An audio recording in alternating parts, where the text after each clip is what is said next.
ام اسما الاویسیہ رضی اللہ عنہا رسول اللہ صلی اللہ علیہ وآلہ وسلم کی صحابیہ ہیں،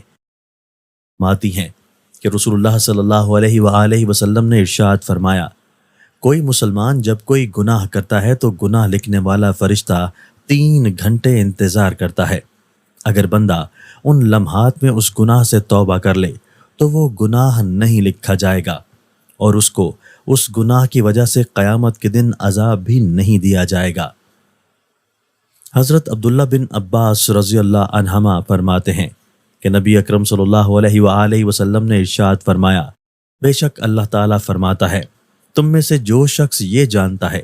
کہ میں گناہ بخشنے کی قدرت رکھتا ہوں، میں اس کو بخش دوں گا اور مجھے اس کی کوئی پرواہ نہیں، بس وہ آدمی شرک نہ کرتا ہو۔ حضرت علی ابن ابی طالب رضی اللہ تعالیٰ عنہ فرماتے ہیں کہ رسول اللہ صلی اللہ علیہ وآلہ وسلم نے ارشاد فرمایا ہے، جس نے کوئی گناہ کیا اور اس کو اس کی سزا دنیا ہی میں دے دی گئی، اللہ تعالیٰ کی شان عدل سے یہ امید ہے کہ اپنے بندے کو ایک گناہ کی 2 مرتبہ سزا نہیں دے گا اور آخرت میں اس کو بخش دے گا، اور اگر اس کو دنیا میں اس گناہ کی سزا نہ دی گئی اور اللہ تعالیٰ نے اس کے گناہ کی پردہ پوشی فرما دی تو اللہ تعالیٰ کی شان کریمی سے امید ہے کہ جس گناہ کو معاف کر چکا ہے اس کو دوبارہ نہیں کھولے گا۔ حضرت انس بن مالک رضی اللہ تعالیٰ عنہ فرماتے ہیں کہ نبی اکرم صلی اللہ علیہ وآلہ وسلم نے ارشاد فرمایا، جس نے اللہ کو یاد کیا